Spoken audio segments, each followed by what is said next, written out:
This video is sponsored by Nature's Blends Black Seed Products, nurtured by the Ethiopian climate.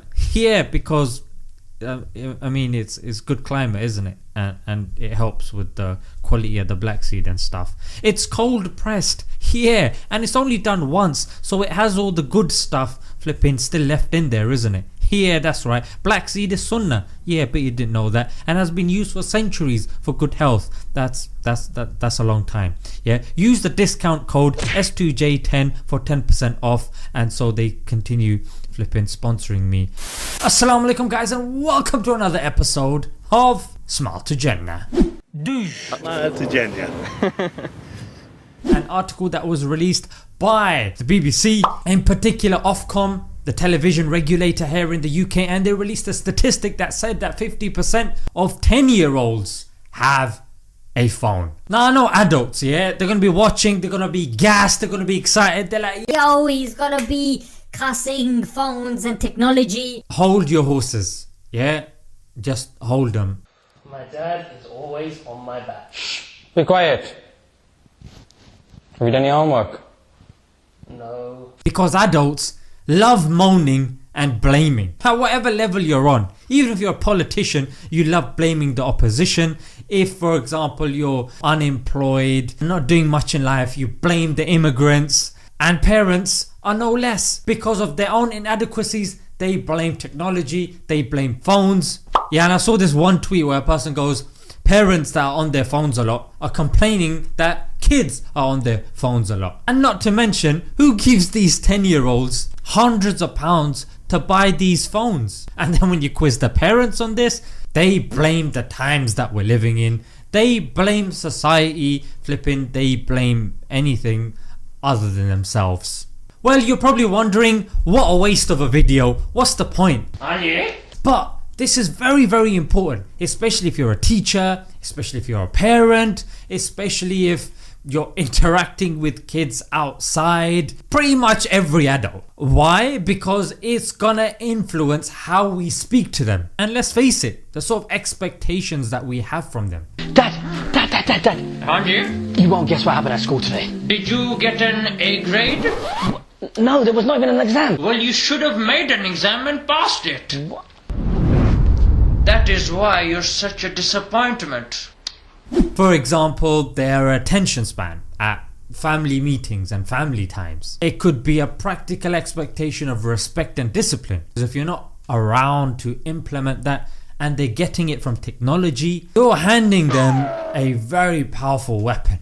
And of course it's going to affect the kids' knowledge of current affairs. You guys know what I mean. There's news apps, good news apps and not so great news apps. You need to have at least a balance of a few that you can get a nuanced version of the news. They're gonna learn their morals and goals from Instagram and social media. If they're constantly seeing, you know, women that are beautifying themselves and you face tuning and, you know, posing and adding filters, so their ideal of, or their idea of beauty will be warped and of course molded by social media.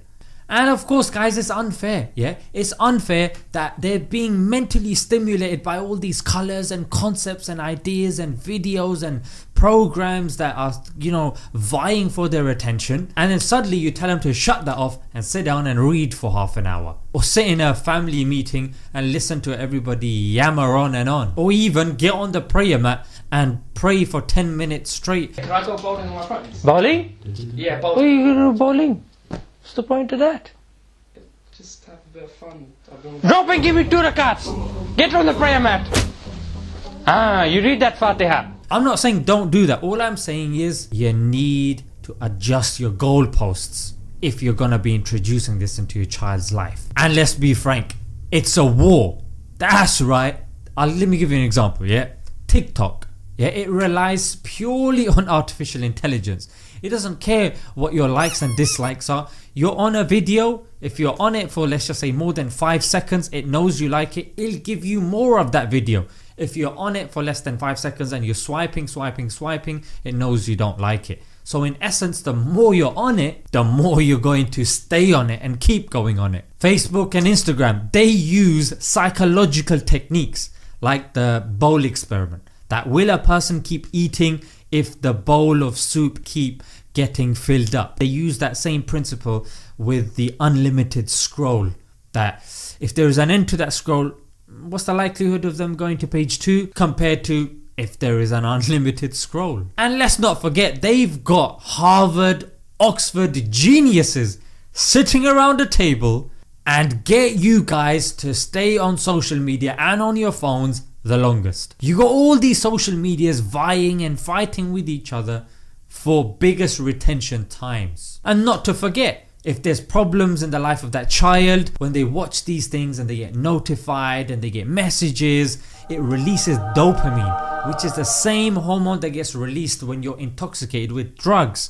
So drugs is regulated, phones clearly are not regulated. Because of that, the child is constantly getting the rush. Something bad happens, they're on the phone and they forget about everything. So in essence, they learn this lesson that whenever something happens, I just mask it, I just cover it, I just ignore it. Naturally, as they get older, they're going to want bigger highs. They're going to have bigger problems. So then there's the likelihood of them turning to drugs for dopamine. So what's the solution, I hear you ask?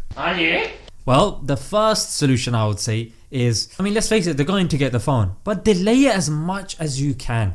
Especially in the early years, that's when the mind and the consciousness of the child is still being formed. So spend as much time as you can with them. Yeah, entertain them in more natural ways. Yeah? Take them out. Yeah, family picnics. Yeah, and balance it with work and play. Get them to learn. Yeah. Equip them with the tools of life. Educate yourself also in social media and on the harms and all of these things about social media. You're going to teach me now, are you? You're my teacher, huh? No, I didn't You're mean it going like, to teach I me. didn't mean it like that, science. Dad. I taught you science. I speak to so many parents, they don't know about the social media that their child's on, but yet they love to moan and groan. Be around your kid. Yeah, your kid needs more time. Yeah, if it means you're gonna eat less, eat less. You're gonna live in less, drive in less, live and drive in less. If it means giving more time and attention to your kid. Some people, they're out most of the day earning money. You can't bribe your kids. I have some. Ooh, where did this come from? Ooh, shiny apple. Dig. Dad, it's 1p. Well, at this age, all they really want is your time. So my conclusion is, you can't put a specific input in something and expect a totally different output. It's just not logical. You throw a tennis ball at the wall, you're getting a tennis ball back. You're inputting all this social media and phone and all of these things into the child, and you're expecting respect and high grades and a revolutionary child. That's just not, it's nonsensical, mate. And let's face it, some parents themselves are hardly ever around, or if they are around, they're depressed. So flipping sort your lives out. Son, I don't know why you always do this. You got a kid, flipping sort your lives out. Yeah, if you're coming home at the end of the day, planting your feet in front of Netflix, what are you teaching your kid? Exactly that. And then because you're tired, it's been a long day, you shout at your kid, you berate your kid, and then he shuts up, and then you're like, yo, this is a revolutionary parenting. I shouted at him, didn't have to delve deep in and do a psychoanalysis of my kid and see where the problems are actually rooted from.